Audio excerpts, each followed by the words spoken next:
The morning Marcus Covington rode up to the Monroe homestead with a signed contract in his breast pocket and a borrowed horse trailer behind him. He told himself the whole thing was simple business, nothing more complicated than delivering cattle from one pasture to another. He was wrong about that, but he would not figure it out for another 3 days and 200 miles. The year was 1882, and the territory of New Mexico was still raw enough at its edges that a man could ride for half a day without seeing another soul, just red mesa and sage, and the kind of silence that pressed against your ears like cotton. The Santa Fe Railway had pushed its iron fingers into the landscape only recently, and most of the old trails still carried more horse traffic than anything else. It was a land that demanded something from every person who crossed it, and it had a way of pulling the truth out of people whether they wanted it pulled or not. Marcus had ridden out from the Dunmore Ranch at first light, carrying instructions from Harlan Dunmore himself. Harlan was a man of considerable means and very little warmth, a cattle baron who had built his empire in the Pecos Valley through a combination of shrewd dealing and a willingness to let other men do the hard work while he counted the profits. He had sent Marcus on this errand because Marcus was his most reliable hand, a man of 28 who had spent the better part of a decade doing exactly what he was told without asking unnecessary questions. The errand, as Harlan had explained it over a glass of whiskey the night before, was this. A woman by the name of Etta Monroe had been promised in a labor agreement to a rancher named Gerald Fitch, who ran a spread 3 days northeast of Santa Fe. Etta's father, Thomas Monroe, had borrowed a substantial sum from Harlan 3 years ago to keep his small cattle operation afloat during a drought that had killed half the herd. Thomas Monroe had died the previous winter of a fever, leaving behind a debt his daughter could not pay and a homestead that was already spoken for by creditors. Harlan had arranged, through the kind of backroom dealings that were entirely too common in that part of the world, to transfer Etta's labor contract to Gerald Fitch, who needed a housekeeper and cook for his remote ranch. It was legal, technically. It was the kind of thing that happened to women who had no male relatives left to advocate for them and no money to fight it. Marcus had not been told to think about whether it was right. He had been told to collect the woman, be polite about it, and deliver her to Fitch's ranch within 4 days. He pulled his horse to a stop in front of the Monroe place just as the sun was clearing the eastern ridge. It was a small homestead, the kind built by hands that knew hard work but never quite had enough resources to match the ambition. The main house was adobe, solid and well kept, with a kitchen garden along the south wall that was doing better than most he had seen. Someone had planted morning glories along the porch rail, and they were open and bright in the early light, purple as a bishop's robe. He tied his horse to the post and climbed the 2 steps to the porch and knocked. The woman who opened the door was not what he had expected, though he could not have said precisely what he had expected. She was 23 years old, with dark brown hair that she wore in a long braid over one shoulder, and eyes the color of creek water in shade, a gray-green that seemed to shift depending on the light. She was not tall, but she stood in the doorway with the kind of posture that made her seem taller than she was, straight-backed, and composed in a way that did not quite hide the tension around her mouth. She looked at him for a moment, then at the horse and the empty trailer behind him, and something crossed her face that was not quite fear and not quite anger but lived in the uncomfortable territory between the two. "You are Marcus Covington," she said. It was not a question. "Yes, ma'am," he said, and took his hat off because his mother had raised him with manners even if the world he lived in did not always reward them. "I work for Harlan Dunmore." "I know who you work for," she said. "I have been expecting someone for a week. I did not know it would be you specifically." She stepped back from the door. "Come in, I have coffee." He followed her inside because refusing would have been rude, and because the smell of the coffee reached him immediately, and he had been riding since before sunrise. The inside of the house was neat in the way of a person who takes pride in small things. The furniture was modest, a table, 4 chairs, a stone fireplace with a good iron grate, shelves of books along one wall that surprised him. There was a braided rug on the floor in colors that matched the morning glories outside. Everything spoke of care applied to limited circumstances, and something about that caught at him in a way he did not immediately examine. She poured coffee into 2 cups and set one in front of him without asking how he took it, then sat across the table and wrapped both hands around her own cup and looked at him directly. "I want to be clear with you, Mr. Covington," she said. "I'm not going to make this difficult. I understand the legal situation. I understand I have no good options. But I want you to know that I am aware of what is happening here, and I want you to be aware that I am aware. I am not some parcel to be shipped without understanding what is in the box." He felt the back of his neck get warm, which happened to him sometimes when he was called on something he had been trying not to think about. "Miss Monroe," he said, "I'm just carrying out an assignment." "Yes," she said, and the word was quiet and without accusation, which somehow made it worse. "I know, men generally are when these things happen." He drank his coffee and did not say anything because there was nothing useful he could say. She had her things already packed. 2 bags, a trunk that was not very large, and a wooden box with a latch that she handled carefully, which he would later learn held her mother's china and her father's surveying compass. She did not ask for his help with any of it, but he loaded the trunk into the trailer without being asked, because he was not raised to stand and watch a woman struggle with heavy things. They rode out before 8 in the morning, her on a roan mare she had refused to leave behind despite the fact that the mare technically belonged to the estate now and could have been argued over. He had not argued about the horse. It had not seemed worth it, and somewhere in the back of his mind, a voice he generally managed to ignore had said, "Let her keep something." The first day of riding was largely quiet. The trail northeast out of that part of New Mexico was well traveled enough in daylight, cutting through high desert country where the air smelled of juniper and warm rock. Etta rode slightly ahead of him for most of the morning, which he let her do because she clearly knew how to handle a horse, and because he sensed she needed the small dignity of not riding behind a man who was essentially delivering her somewhere she did not want to go. Around midday they stopped at a creek crossing to water the horses, and she unpacked a cloth bundle from her saddlebag that contained bread and dried beef and 2 apples, and she offered him half of it without comment, which struck him as generous given everything. He accepted it with a word of thanks, and they sat on opposite sides of a flat rock near the water's edge and ate without talking for a while, watching the creek move over its stones. "How long have you worked for Dunmore?" she asked eventually. 9 years, he said. She considered that. "Do you like him?" He thought about giving a diplomatic answer and then decided there was something disrespectful about diplomacy in this particular conversation. "No," he said. "He pays on time and he does not cheat me on my wages. That is about the extent of what I can say for him." She looked at him with those shifting gray-green eyes, and something in her expression softened very slightly. "That is an honest answer. You asked an honest question," he said. They rode on through the afternoon. The land was changing as they moved northeast, the flat red expanse giving way to longer swells of grass, where the cattle country began in earnest. The sky above was the kind of blue that only existed in high desert, so deep and clear it looked painted. She asked him without looking at him whether he had ever met Gerald Fitch. He had, once at a stock show in Santa Fe 2 years back. He chose his words with some care. "He is a successful rancher," he said. "He runs a tight operation. Is he a decent man?" She asked, and the directness of it, the way she asked a question that they both knew was the only question that really mattered, stopped him for a moment. "He is not cruel," Marcus said finally. "Beyond that, I cannot tell you much."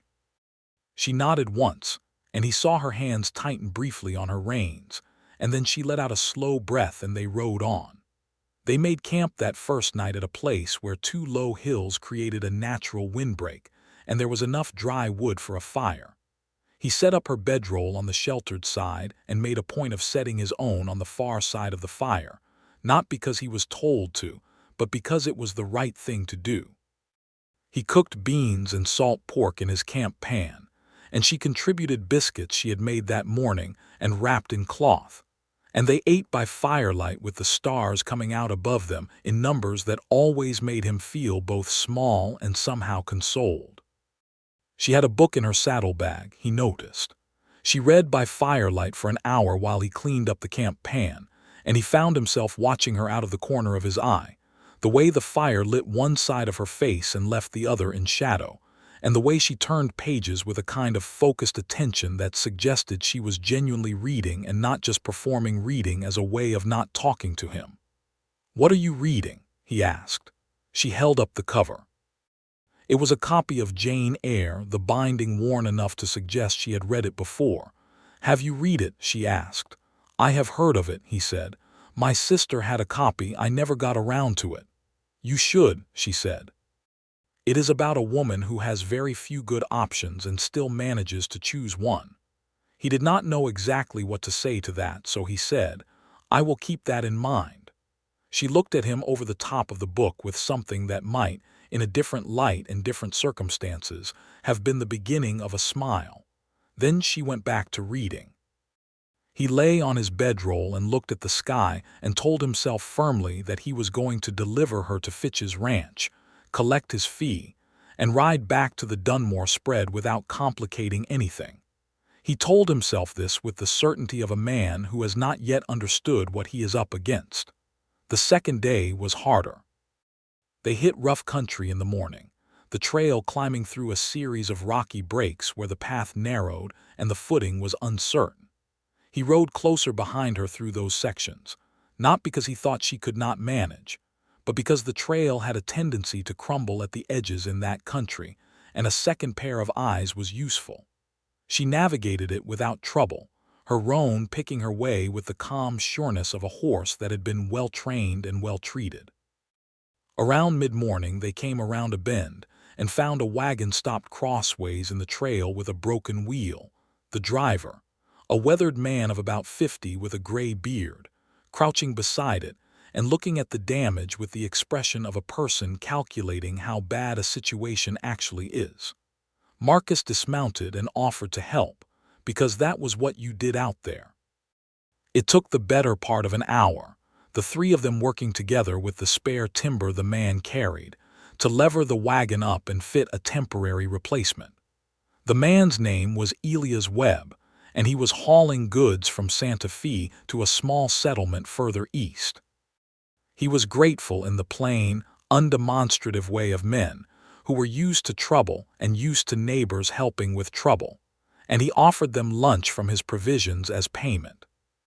They sat on the tailgate of his wagon and ate cold chicken and cornbread, while Elias told them about conditions on the trail further east, a creek crossing that was running higher than usual due to snowmelt, and a stretch of land near a place called Dry Flats, where someone had reported seeing a small group of outlaws working the road. Etta listened to all of this carefully. When Elias looked at her with the slightly puzzled expression of a man wondering about the social arithmetic of their arrangement, she said simply, "I am traveling to a new position in the East," which was accurate in the way that technical truths sometimes are, and Elias nodded without probing further. When they rode on, the sky to the north had developed a low line of cloud that Marcus watched with the habitual attention of a man who has spent years at the mercy of weather. He did not like the look of it. "We may get rain this evening," he said. "I noticed the clouds," she said. "There is a place my father used to stop on this trail when he drove cattle east. An old line shack about 2 miles off the main trail to the south. It is abandoned now, but the roof is sound. I helped him repair it 4 years ago." He glanced at her. "You drove cattle with your father." "From the time I was 15, she said without any particular pride or apology, just as a fact. "He did not have sons, he had me. I learned to be useful." Something shifted in him at that, some piece of the picture he was carrying of her clicking into better focus. "Can you find the shack?" "Yes," she said. "I could find it in the dark if I had to." They detoured south and found the shack just as the first drops of rain began to fall, fat and cold, the kind of rain that meant business. It was a small structure, adobe on the lower portion and rough timber on the upper, with a door that hung slightly crooked but latched properly, and a roof that had indeed been well repaired. There was a small stone hearth inside, and a stack of wood left by some previous traveler following the unwritten code of the trail that said you always leave wood for the next person who needs it. Marcus settled the horses in the lean-to attached to the side wall while Etta got the fire going, and when he came inside stamping mud from his boots, the hearth was already crackling and the small space was filling with warmth. Rain hammered the roof with the enthusiastic indifference of weather that does not know or care about anyone's schedule. It was close quarters. The shack was perhaps 12 feet by 14, with a narrow plank shelf along one wall that had been used as a bunk at some point, a small table, and not much else. He hung his wet coat on the peg by the door, and she had already spread her bedroll on the shelf bunk and wrapped a shawl around her shoulders and sat near the fire with her book, and he sat on the far side of the hearth, and they listened to the rain for a while. "How far are we from Fitch's ranch?" she asked, not looking up from her book. "Day and a half if the weather clears by morning," he said. "Could be 2 if it does not." She turned a page. "And if it is 2 days, then it is 2 days," he said. "I'm not going to push horses through bad mud." She looked up at that, and something in his practical consideration seemed to land with her in a way she had not quite expected. "Thank you," she said. He shook his head. "It is not complicated. It is just sense." "You would be surprised," she said quietly, "how rarely sense and kindness show up together when someone is in my situation." He did not know what to do with that, so he reached into his saddlebag and produced a deck of worn playing cards and held them up. "Do you play?" The corner of her mouth moved, the clearest thing yet toward an actual smile. "My father taught me poker when I was 10 years old." "Of course he did," Marcus said. They played cards by firelight while the rain came down, and she was good, genuinely good, not in a way that suggested luck, but in a way that suggested she understood the mathematics of probability and the equal importance of reading the person across from her. She won 3 out of 5 hands and was gracious about it, which he appreciated, because there was nothing worse than a gloating card player in a small space during a rainstorm. He told her, somewhere in the middle of the 4th hand, that he had grown up in Texas, near a small town in the hill country that most people outside of Texas had never heard of. That his father had been a horse trader and his mother had run a small school from their house, and that he had left at 19 because the land was too dry that year, and the work had dried up with it. That he had spent a year in Abilene working the cattle drives north from Texas, which had been exhausting and occasionally terrifying, and had taught him more about the actual nature of cattle and men than he could have learned any other way. That he had ended up at Dunmore's ranch because it was good steady work, and he had been young enough to think that steady work was the most important thing. She listened to all of this with genuine attention, asking questions at the right moments, not the polite filler questions people ask when they are not really listening, but actual questions that indicated she was tracking what he said. In return, she told him about her father, Thomas Monroe, who had come to New Mexico from Missouri in 1865 with $40, a mule, and enough stubbornness to move mountains, and had built the homestead up from raw desert over 20 years. Who had loved books and maps and the particular mathematics of cattle breeding, and who had taught her everything he knew because he believed knowledge belonged to whoever was willing to learn it, regardless of whether that person wore skirts. Who had made one bad financial decision in 40 years of careful ones, borrowing from Harlan Dunmore during the drought, and who had not lived long enough to see the consequences of that decision fall on his daughter.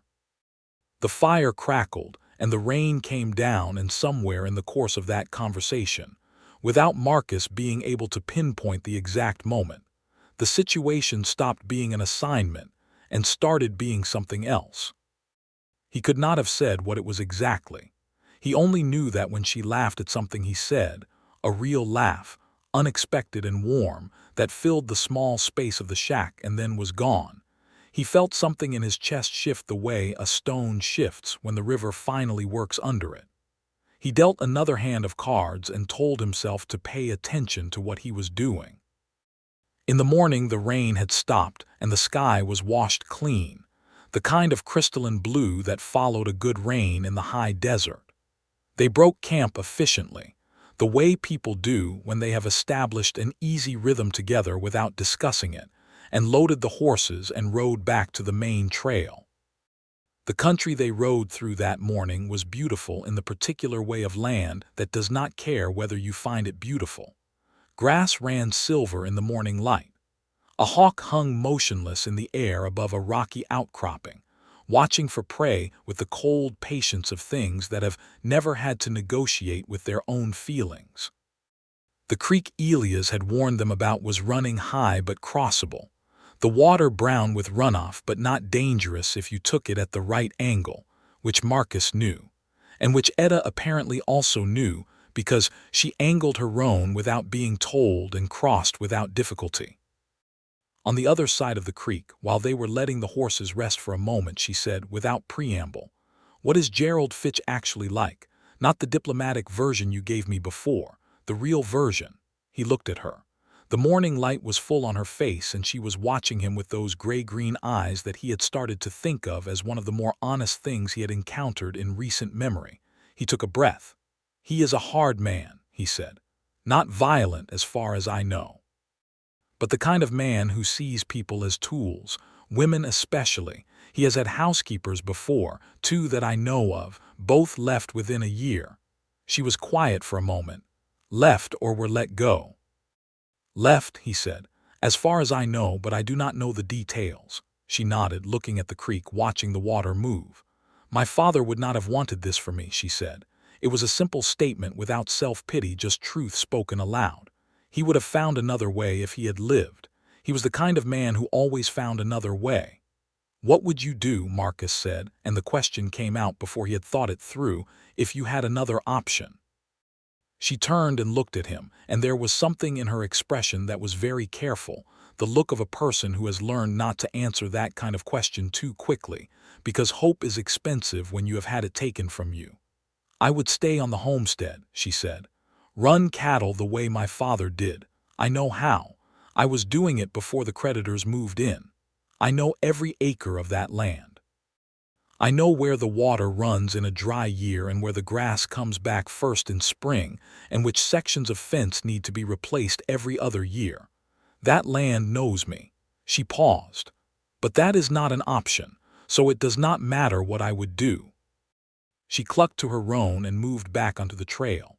Marcus sat still for a moment, listening to the creak and the sound of her horse moving away, and felt something he had not felt in a long time, which was a clarity so sharp it was almost painful.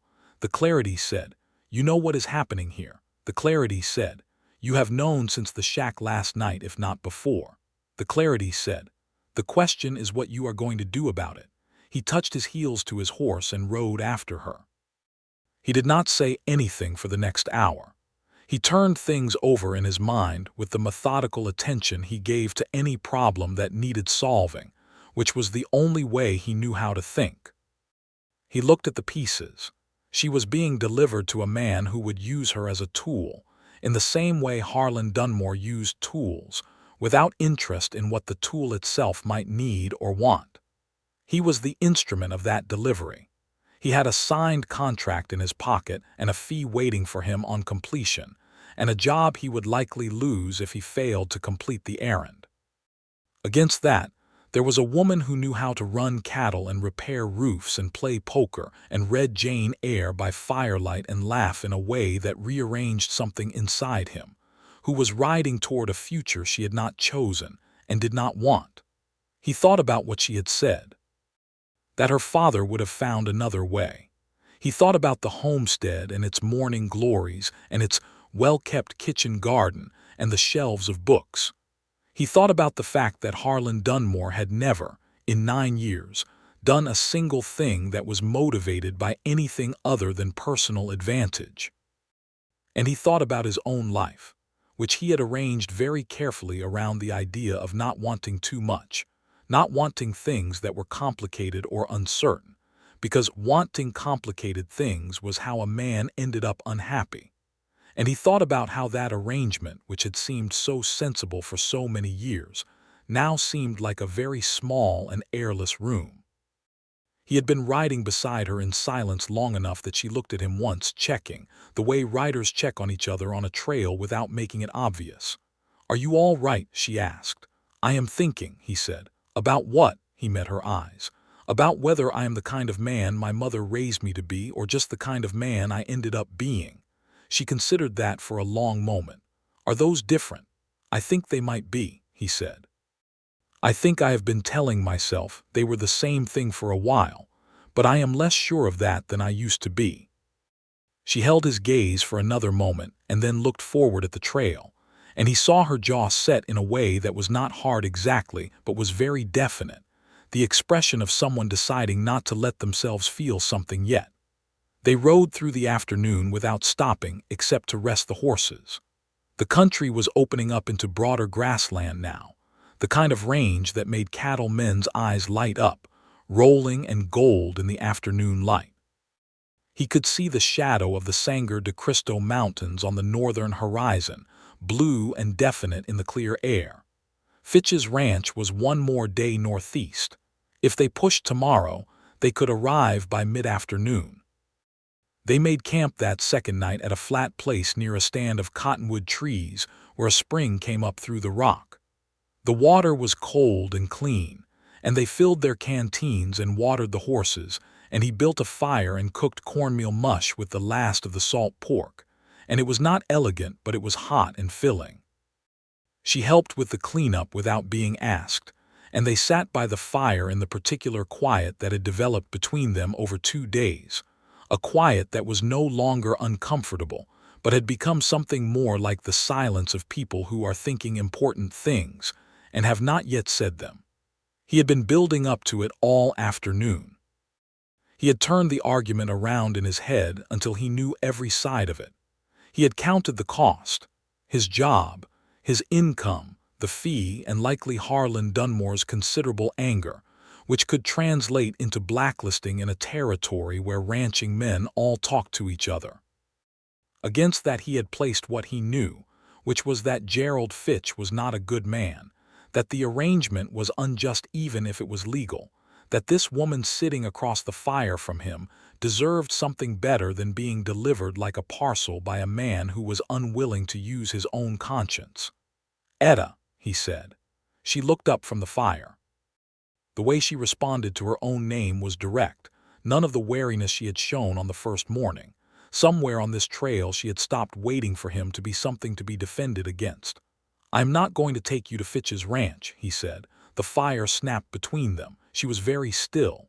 "I have been thinking about this since this morning," he said. "I have been thinking about it since last night, if I am being honest, and I cannot do it. I know that is not what you asked of me. I know it puts me in a difficult situation. But I cannot deliver you to a man who will treat you like a piece of equipment, when I know what I know about you, which is that you are the most capable person I have shared a trail with in years, and that you could run that homestead better than your father did if you had half a chance." She did not say anything. Her eyes were very bright in the firelight, and he could not tell if she was about to be angry or something else. "I have $140 saved," he said. "It is not a fortune, but it is real money. The debt your father owed Dunmore was $60 of principal. The rest was interest and fees that Harlan stacked on top, which is the kind of thing he does. With $140 and a good lawyer in Santa Fe, there is an argument to be made that the labor contract is not valid because it was built on terms that were applied fraudulently. I do not know if we can win that argument, but I think we can make it," she said very quietly. "Marcus, I know this is not what you expected from me," he said. "No," she said, "it is not." A pause. "What happens to your job?" "I expect I no longer have one," he said. "I am at peace with that. You have spent 9 years building your position at that ranch. "Yes," he said. "And I am sitting here at the end of 9 years with $140 and no particular attachment to the next 9 years looking the same. That is what 9 years at Dunmore's ranch amounts to. It is not a legacy I am in a rush to preserve." She was watching him with an expression he could not entirely read, something layered and complicated that moved through several things before settling. "Why?" she said. "Why would you do this? You do not know me." "I know enough," he said. "I know you baked biscuits for a man who was delivering you somewhere you did not want to go, and you shared them with him without resentment. I know you fixed a stranger's wagon wheel on a trail in the middle of the country without being asked.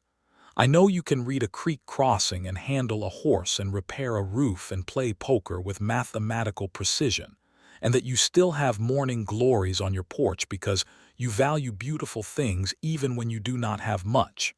I know those things, and I know they matter." She pressed her lips together and looked at the fire for a long moment, and he watched something move through her, something difficult and real, and then she looked back at him with her eyes very clear. "I am not a project to be rescued," she said. "No," he agreed. "You are not. This is not rescue. Rescue implies I am doing this for your benefit alone. I am being honest. I am also doing this because I cannot do the other thing anymore. I cannot deliver you to Fitch and ride back to Dunmore's and spend the rest of my life working for a man I do not respect, being complicit in things I do not believe are right. I have been complicit for 9 years. I am done with it. You are just the reason I finally said so." Something broke open in her expression at that, not dramatically, not with tears, but with a kind of quietness that was more moving than drama would have been. She breathed out slowly and looked at him for a long, considered moment. "What do you propose, specifically?" she said. "We turn south tomorrow," he said. "Ride back to Santa Fe. I know a lawyer there named Arthur Clement who has made his career fighting contract fraud. He has won cases like this before. We present your father's original loan documents and the labor contract and we argue the terms. In the meantime, the homestead is technically in the hands of Dunmore's creditor trust, but it has not been sold yet. Your father has only been gone since winter. These things move slowly. And if we cannot get it back, then we find another situation," he said, "but I do not think we will have to." She was quiet for a while. Fire had burned lower and the stars were very bright above them. The Milky Way laid across the sky like a river made of light. "I want to be very clear about something," she said finally.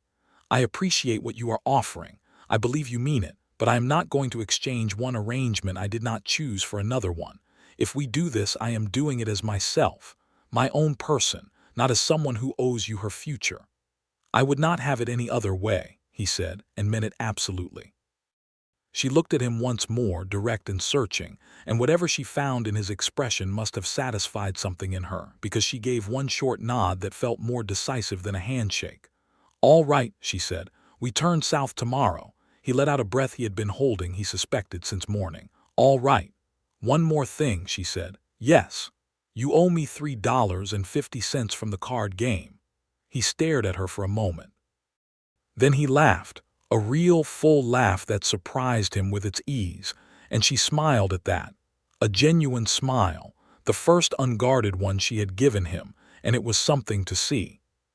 He found the coins in his vest pocket and laid them on the flat rock between them, and she picked them up without ceremony and put them in her coat pocket, and they sat by the dying fire for another hour, talking about nothing in particular, and it was the most comfortable he had been in longer than he could calculate. They turned south in the morning. He knew there was a possibility Harlan Dunmore would send someone after them. Harlan was not the kind of man who accepted defiance calmly. Marcus did not know the exact timeline, how long it would take for Fitch to realize his delivery had not arrived, how long for Fitch to contact Dunmore, and how long for Dunmore to react. He figured they had 2 or 3 days at most before someone was put on their trail, which meant they needed to move efficiently. They pushed harder on the southward ride, covering ground faster than they had on the way out because there was purpose to it now, a direction they had chosen rather than one that had been assigned. Etta was a fine rider, capable of sustaining pace without tiring, and her roan was a genuinely good horse with a long, easy stride. They talked more on the ride south. The conversation had a different quality now, looser and more ranging, the way conversation becomes when people stop being careful around each other. She told him about her mother, who had died when Etta was 12, of childbed fever after a pregnancy that had ended badly. Her mother had been a schoolteacher from Ohio who had come west with Thomas Monroe, and discovered she loved the landscape even while she found certain aspects of frontier life genuinely difficult. She had passed on her love of books and her conviction that a woman's mind was as important as a man's, and Etta had taken both of those things seriously. He told her about a year he had spent as a deputy in a small Texas town when he was 22, before the cattle work had taken him north. About how he had discovered that the law and justice were not always the same thing, and that enforcing one sometimes meant abandoning the other, and that he did not have the stomach for that particular compromise. He had lasted 8 months before turning in his badge and going back to ranching, where at least the moral universe was less complicated, or so he had believed at the time. And now, she said, is ranching morally uncomplicated? Less so than I thought, he said. Working for Dunmore anyway. She had asked him at one point, in the easy way of someone genuinely curious rather than interrogating, whether he had family still in Texas. His mother was still alive, living with his sister in the hill country, he told her. His father had died 5 years back. He had a brother who had gone to Colorado for the mining boom and had done decently well by it. He wrote letters home and received them when the mail moved properly, which in that part of the territory was an aspiration rather than a guarantee. "Do you miss Texas?" she asked. "Sometimes," he said. "I miss the way the hills look in spring when the bluebonnets come out. There is nothing like it, but I do not miss feeling like I had to leave. That feeling follows you regardless of where you go, until you stop running from something and start moving toward it instead." She was quiet for a moment. "What are you moving toward?" He looked at her, riding there in the afternoon light with her braid coming slightly undone from a day in the wind and her gray-green eyes ahead on the trail. He decided honesty was what the situation called for. "I am not entirely certain yet," he said, "but I think it is something worth moving toward." She looked at him sidelong, and the color that came into her cheeks was not entirely from the wind, and she looked forward again without saying anything, but the ghost of a smile stayed on her face for the better part of a mile. They made it back to within 15 miles of Santa Fe by the end of the second southward day, camping in a narrow canyon where the walls cut the wind and a scrub oak provided fuel for a fire. He had been watchful the whole day for any sign of riders behind them, but the trail had been empty. That evening she opened the wooden box and showed him the contents.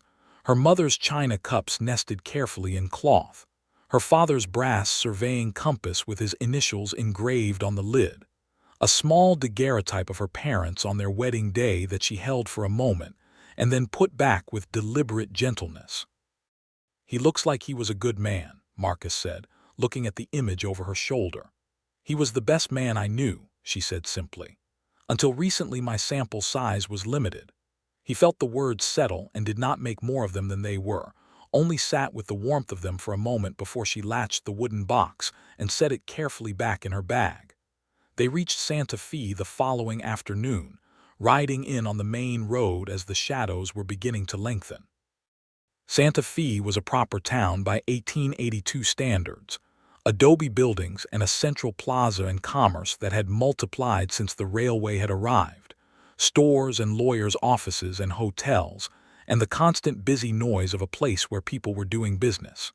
It smelled of dust and horses and wood smoke, and the faint sweetness of piñon resin, which Marcus had always found a pleasant smell.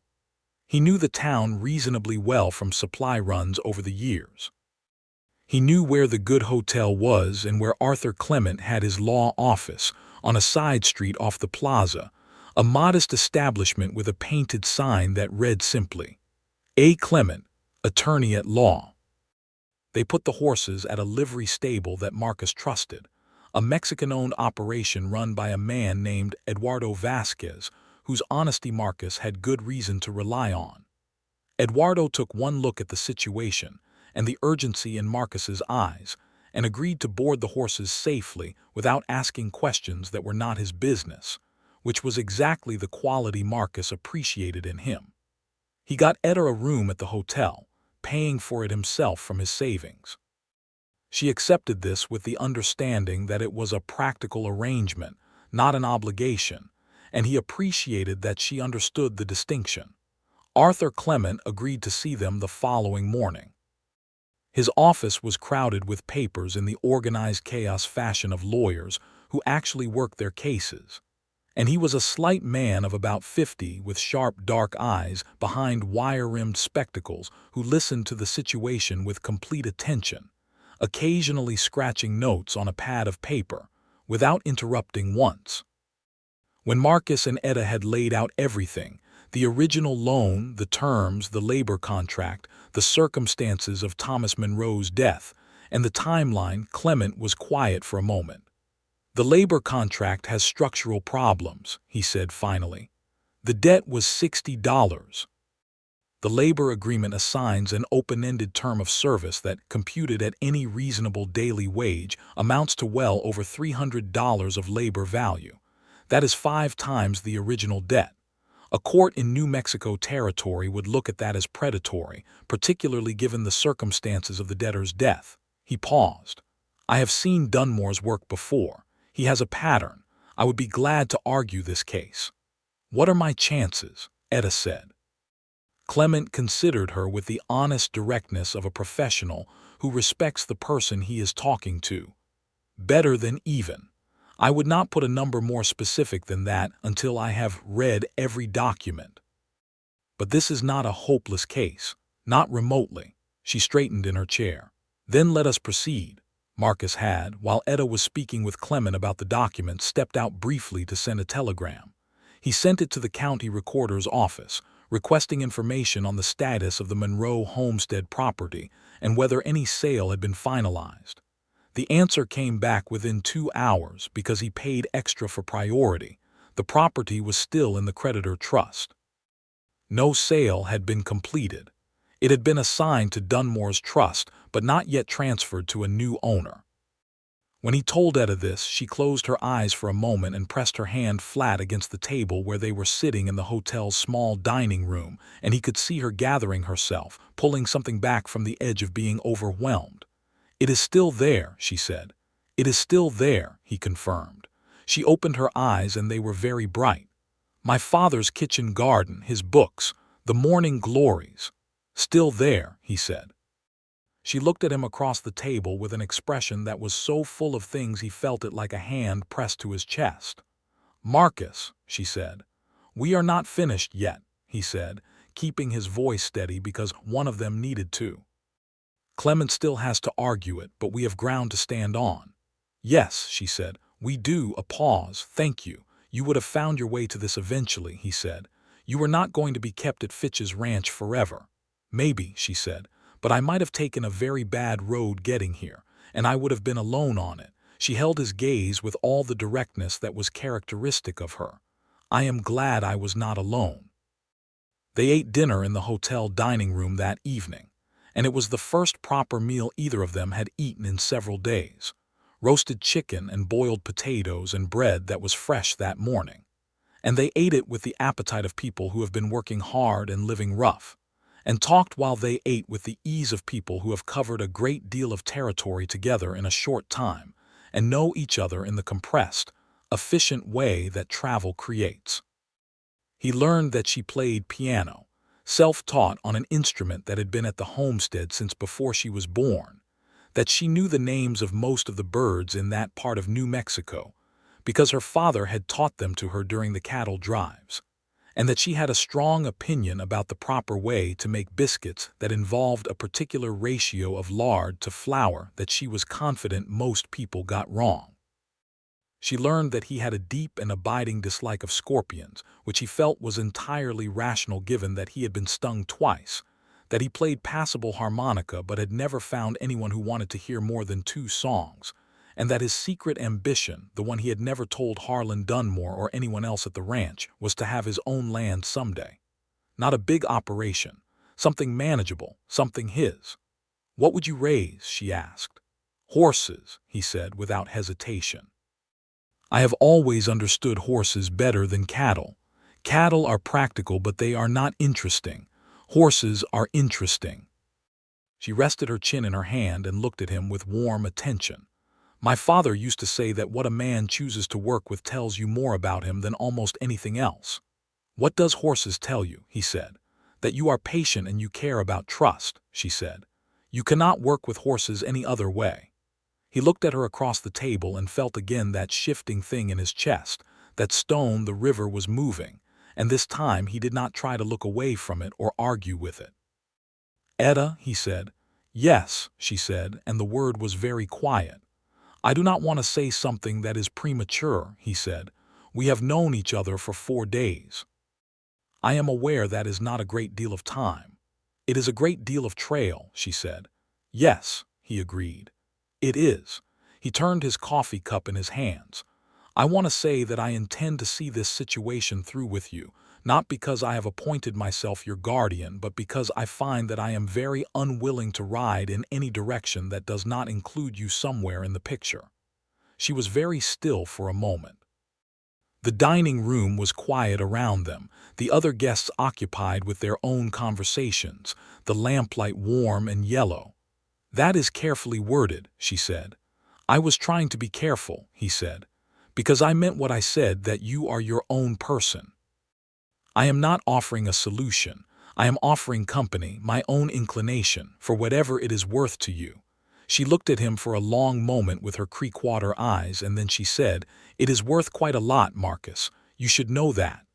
The warmth of that moved through him like sunlight through cold water. "Good," he said. "Then I will not worry about having said it."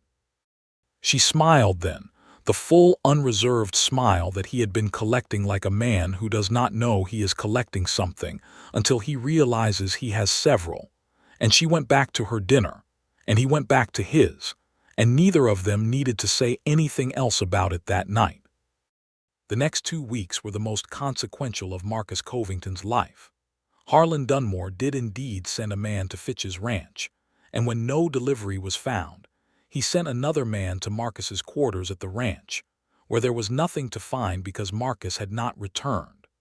The situation took 2 days to unravel itself to the point where Harlan understood what had happened, and by then Marcus and Etta were entrenched in Santa Fe with Arthur Clement building their case. Harlan sent a letter, addressed to Arthur Clement's office because he had figured out that much. Marcus read it standing in Clement's office with the Santa Fe sun coming through the window and Etta standing beside him, close enough that he could feel the warmth of her shoulder. The letter was precisely what he had expected, legalistic and threatening, and designed to make him feel the full weight of what he had set in motion. It cited breach of contract, professional misconduct, and the loss of Dunmore's investment in the delivery fee. It implied that Marcus would find it difficult to work in New Mexico territory again. It was the letter of a man who was accustomed to people backing down when he applied pressure. Clement read it over Marcus's shoulder and said, with the calm of a man who has read many such letters in his career, "He will not take this to court. He knows I know his business practices. He is hoping you will fold." "I am not going to fold," Marcus said. "Good," Clement said. "Neither is Miss Monroe's case." Clement had found, in Thomas Monroe's original loan documents, something that Etta had not known was there. A clause, buried in the legal language, that specified the loan was to be repaid from the proceeds of the cattle operation and not from personal service. It was a small clause, perhaps included carelessly or perhaps included by a loan officer who had some scruples, but it existed, and it directly contradicted the labor contract that Dunmore had constructed later. It was, in Clement's words, a reasonably devastating problem for Dunmore's position. He filed the counterclaim on the 14th day. On the 17th day, Harlan Dunmore's lawyer sent a settlement offer. Etta read the settlement offer at the small table in Clement's office with Marcus on one side of her and Clement on the other. Offer was this: the labor contract would be voided, the debt declared satisfied, and the homestead property returned to Etta Monroe's ownership, in exchange for her agreement not to pursue further legal action against Dunmore or his interests. Clement's reading of it was unambiguous. Take it. Etta put the paper down on the table and pressed her palms flat against the wood and looked at it for a moment. Then she looked at Clement. Is there anything in this that disadvantages me in the future? No, Clement said. You would be free and clear. The homestead would be yours outright. She looked at Marcus. He said nothing, because this was her decision to make and he was not going to be the person who made it for her. She looked back at the paper. All right, she said. We accept. The paperwork was completed and filed within the week. The homestead was returned to Etta Monroe, deed clear, debt cleared, labor contract void. Harlan Dunmore, as far as Marcus knew, told no one what had happened, because it was not the kind of story a man like Harlan wanted in circulation. On the day the deed was finalized, Clement shook their hands in his office and told Etta she was welcome to call on him if any further issues arose, and that he found her case one of the more satisfying he had worked in recent years. She thanked him with the directness and sincerity she brought to everything, and then she and Marcus walked out into the Santa Fe afternoon, into the bright October sunlight and the smell of piñon smoke and the sound of the plaza going about its business. They stood on the board sidewalk outside Clement's office, and she held the deed in both hands and looked at it for a long moment without speaking. Then she looked at him and her gray-green eyes were very full and she said, I want to go home. I know, he said. Will you come, she said, and then with characteristic honesty, I am asking you to come, not as an escort, I am asking because I want you there. Something solid and right settled into place in him the way a joint locks when it finds its angle. Yes, he said, I will come. She looked at the deed once more and then folded it carefully and put it inside her coat, close to her chest. Let us get the horses, then. They were married in the spring of 1883, 4 months after the deed was signed, in the small adobe church in the nearest town to the Monroe homestead, with Eduardo Vasquez from the Santa Fe livery as one witness and Arthur Clement, who had made the ride out for the occasion, as the other. The minister was a man named Father Carrillo who had known Thomas Monroe, and who performed the ceremony with warmth and a brevity that Marcus appreciated. Etta wore a dress she had made herself from fabric purchased in Santa Fe, a deep blue the color of the sky at the horizon just after sunset, and she carried a spray of wild sage tied with a ribbon, because the morning glories were not yet in season. She had put her hair up with her mother's tortoiseshell combs, and she looked, Marcus thought, with a fullness in his chest that made it difficult to breathe properly, like someone who was exactly where she was supposed to be.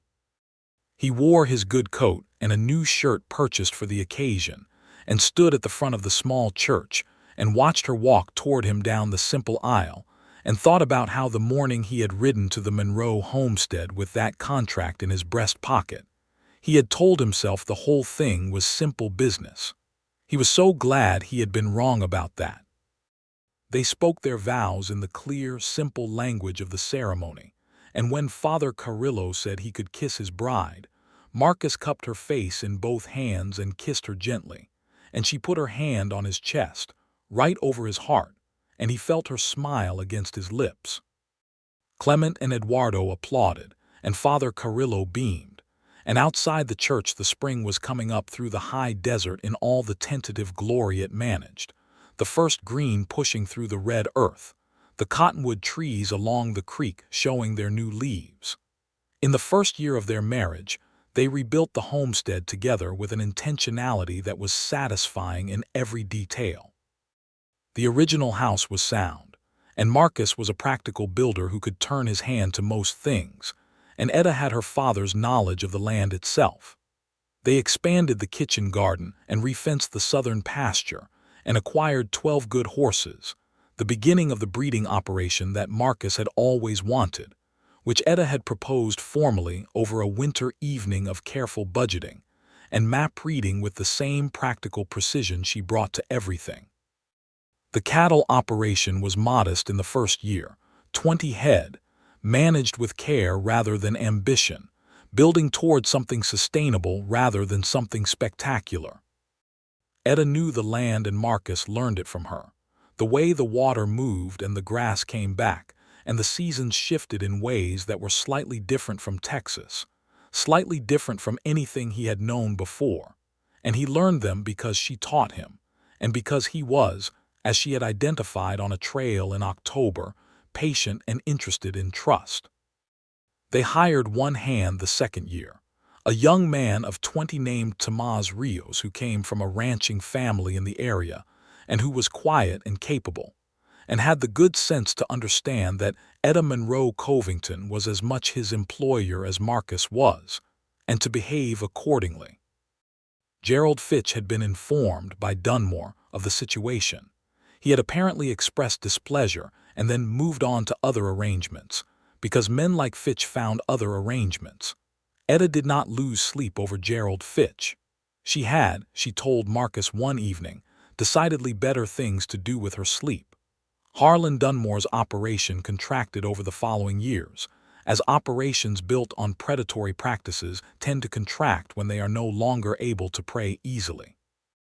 Marcus heard this secondhand, through the network of ranching men and traders who moved through the territory, and he received the information with the mild, unsurprised nod of someone who finds that the world occasionally makes sense when you are patient enough.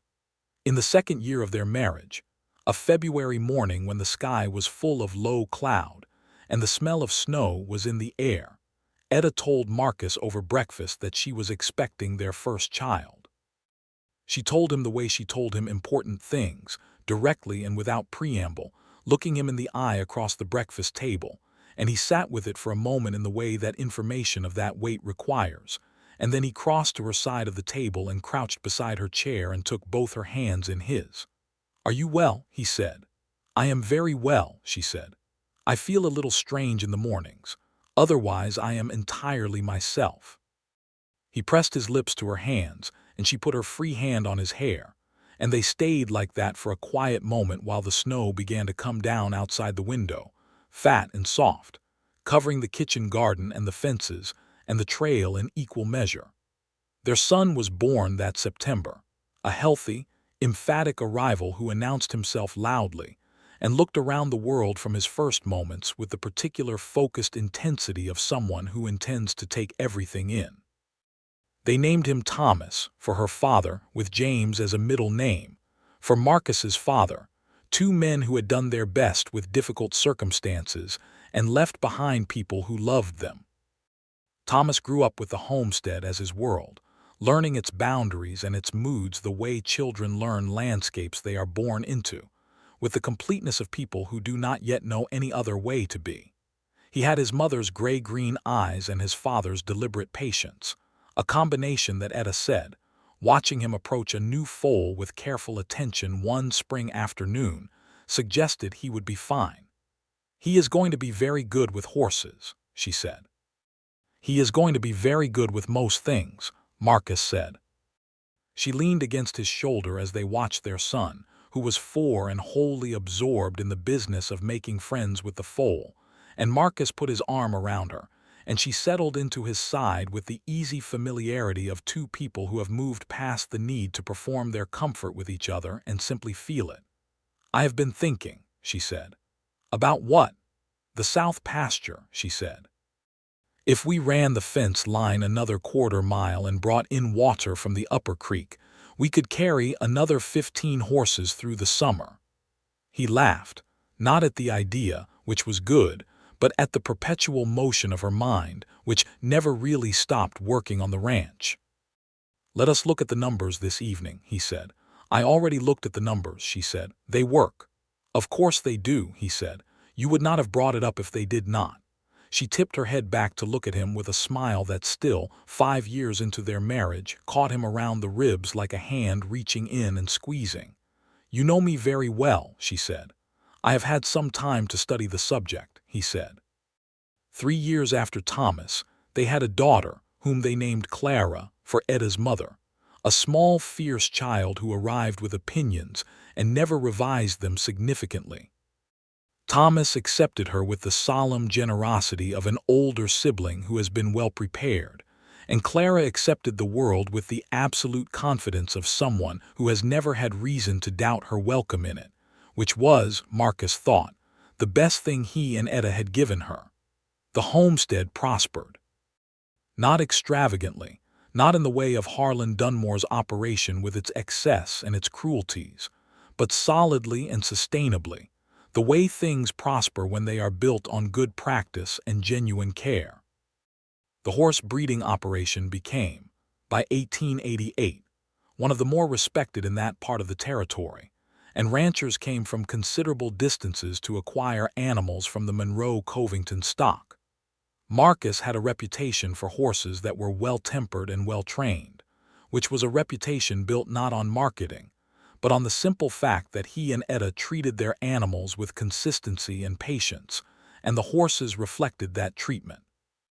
Arthur Clement visited twice in those years, once for Thomas's birth and once just to visit, passing through the territory on legal business, and he sat at their table and ate Etta's cooking, and told them they were one of the more satisfying outcomes he had encountered in his professional life, which he said in the dry, slightly amused way of a man who has seen too much of the world to be sentimental about it, but who can still recognize a good thing when he sees one. Eduardo Vasquez became a friend of the kind that the territory produced, solid and uncomplicated, built on mutual respect, and a history of being reliable to each other when reliability mattered. He visited when his own business brought him north and always left with something from the kitchen garden that he could not get in the city.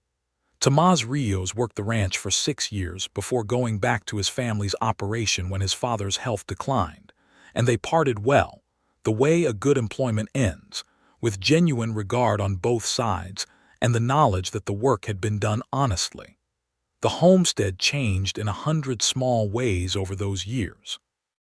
The kitchen garden expanded until it produced more than they could use, and Etta began trading the surplus with neighboring families, an arrangement that generated goodwill and occasionally flour and fabric and other things that the garden could not provide.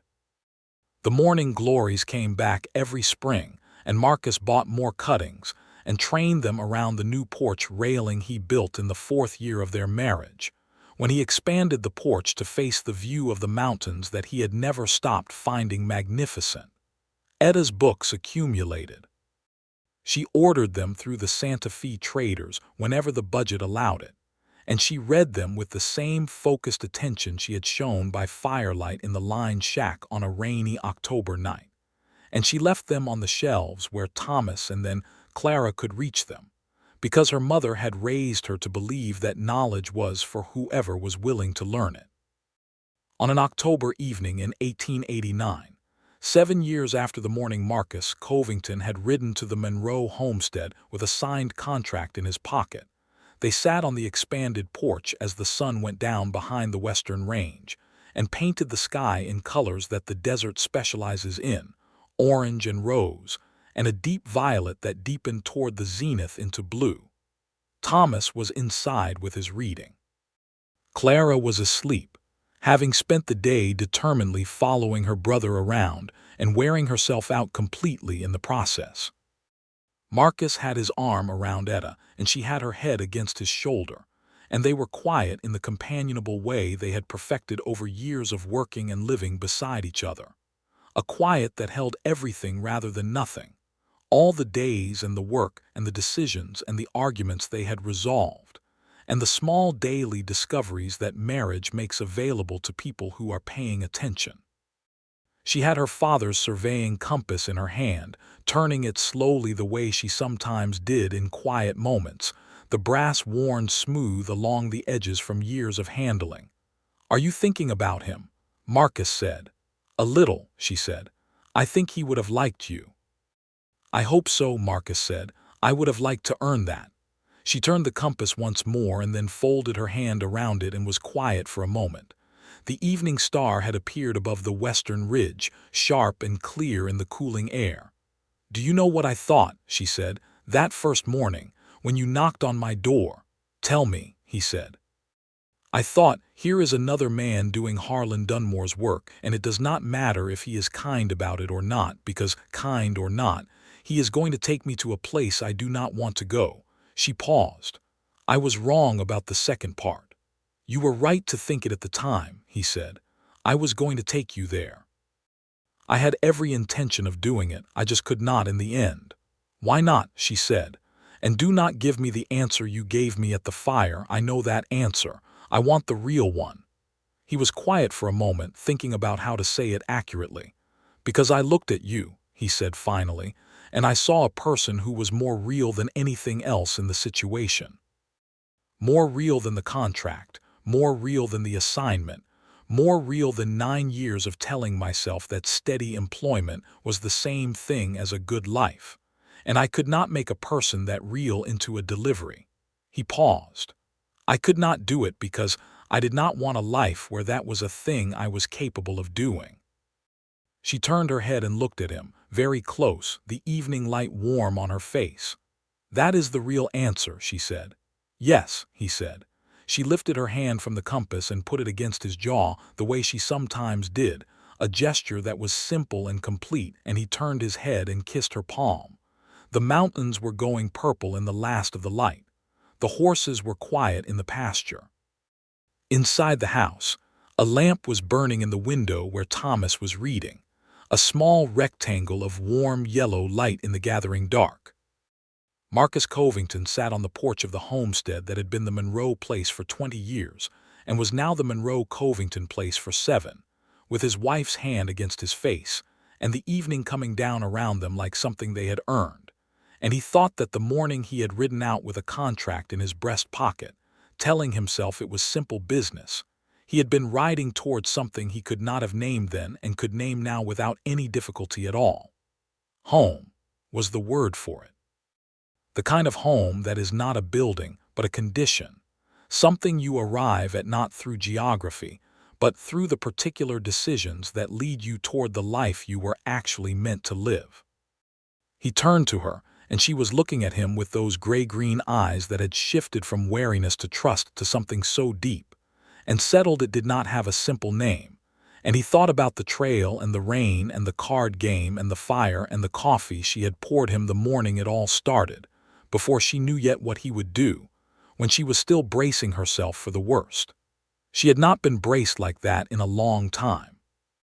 "I love you," he said, the way he said it when he meant it most, without preamble or performance, just the clean statement of the thing. "I love you," she said in the same way. The last light left the sky. The stars came out in their uncountable numbers, the same stars that had looked down on a lined shack in the rain and a camp by a spring and a march south toward something better, and they sat with it all for another quiet hour before the night came fully in and called them inside. That winter, Etta proposed expanding the north pasture and Marcus said the numbers worked, which they did because she had already checked, and in the spring they broke ground on it together, both of them working the fence posts while Thomas, who was 6 and considered himself useful, carried the lighter tools and kept score of how many posts were in. Clara, not quite 3, sat in the wagon with her mother's surveying compass and pointed it at things with great authority, and told anyone who would listen which direction they were facing, which was sometimes correct. The work was the kind that makes a body tired in a clean way, the kind of tiredness that comes from doing something that matters. And in the evenings they came in with the satisfying ache of it, and ate at the table that was too small for the 4 of them now, and needed to be replaced, which Marcus added to the winter project list along with the fence repair and the barn door, and the breeding records that needed to be transcribed more neatly before they were submitted to the registry. It was not a grand life by the measures of men like Harlan Dunmore. There was no empire, no fortune accrued through other people's difficulties, no power that required someone else to be powerless. What there was, instead, was work that meant something and land that was known and cared for, and a family that had been made by 2 people who had found each other on a trail they had not expected to share, moving through territory that was raw and beautiful and indifferent, and which had, as such territory does when you are honest within it, pulled the truth out of them both before they were quite ready for it. Marcus Covington had ridden out one October morning with a signed contract in his breast pocket and instructions that amounted to: be efficient, do not think too hard, deliver the woman and come back. Somewhere on the trail, between the morning glories on the porch and the rain on the line's shack roof and the firelight and the card game and the creek crossing and the honest question of what kind of man he was when it actually mattered, he had understood that he could not. He had never once, in all the years that followed, been anything but completely certain that understanding had been the best thing that had ever happened to him. The spring of 1890 brought a particularly good foaling season, 6 strong horses born in the space of 3 weeks, and Marcus stood in the barn with Thomas one clear morning and watched the youngest foal find its legs with the peculiar determination of new creatures, all angles and effort and eventual, triumphant steadiness. Thomas watched with the same focused patience his father had, the same stillness that horses responded to without needing to be told why. "She is going to be fast," Thomas said, watching the foal. "I think so," Marcus agreed. "Can I name her?" Marcus looked at his son, 6 years old, with his mother's eyes and his grandfather's name, standing in the morning light with complete seriousness. "What would you name her?" Thomas thought about it with the gravity of someone who understands that names matter. "River," he said, "because of the way she runs, even right now. She moves like water." Marcus looked at the foal, which was indeed moving with a particular fluid quality even in its first tentative steps. "River," he said, "that is a good name." Etta came into the barn with Clara on her hip and 2 cups of coffee, handing one to Marcus and crouching down to let Clara look at the foal at a careful distance. Clara pointed at the foal with the surveying compass she had apparently brought from the house. "Thomas named her River," Marcus told Etta. Etta looked at the foal and then at their son. "River," she said. "I like that." Thomas looked pleased in the restrained way of a child who has done something right and knows it. They walked back to the house together in the morning light, Marcus with his arm around Etta, Clara on her hip reaching toward the horses in the pasture with the imperious interest of almost 3. Thomas walking ahead with the focused look of someone already planning the next thing. The mountains were clear on the northern horizon, and the sky was the deep transparent blue of spring at altitude, and the kitchen garden was showing its first green along the south wall, and the morning glories were coming back on the porch rail where Marcus had trained them 5 years ago, unfurling purple and bright in the early light, the same as the first morning he had ever seen them. He stopped on the porch step and looked at them for a moment, and Etta, feeling him stop, looked at him. "Morning glories," he said. "Every year," she said, and there was something in the way she said it that held the whole story. The morning he had come to the door, the trail and the rain, the fire and the cards, the turning south, all of it carried in 2 quiet words. "Every year," he agreed. He held the door open for her, and she carried Clara inside and he followed, and the door closed on the morning, on the mountains, on the pasture and the horses and the garden and the flowers coming back in the spring the way good things do when they are properly rooted. And inside the house that was theirs, that had always been meant to be theirs even before they knew it, the Covington family began another ordinary remarkable day.